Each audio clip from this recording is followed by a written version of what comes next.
Hello students, welcome to Sourav sir's classes.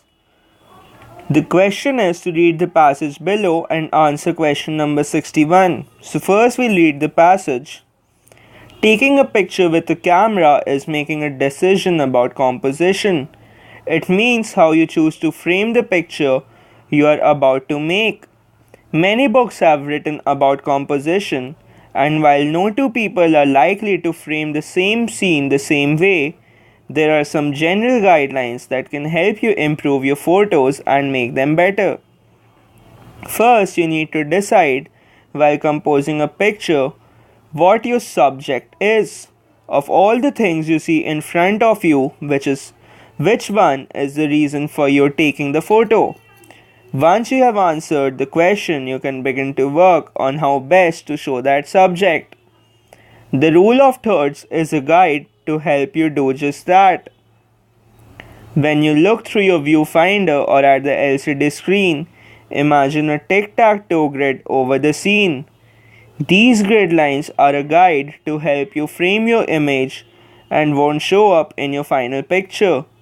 Notice where the lines intersect.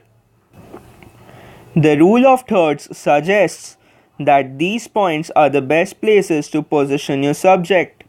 Doing so will generally result in a pleasant and balanced composition.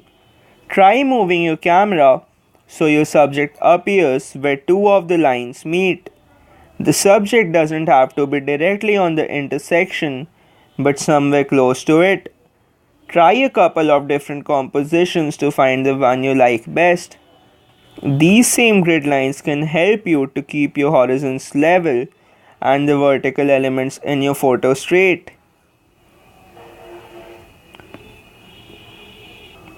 Now the question 61 is, you need to answer these three questions correctly.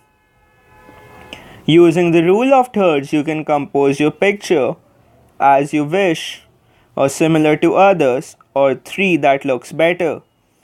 So the correct answer for this is option 3, that looks better. Then the next question is, while composing a picture, first of all you decide option 1, the subject, option 2, the composition, and option 3, the points of intersection on a tic-tac-toe grid. The correct answer for this is option 1, that is the subject.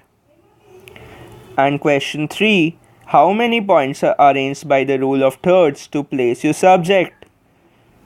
Option 1 9, option 2 3, and option 3 4. The correct answer to this is option 3, that is 4.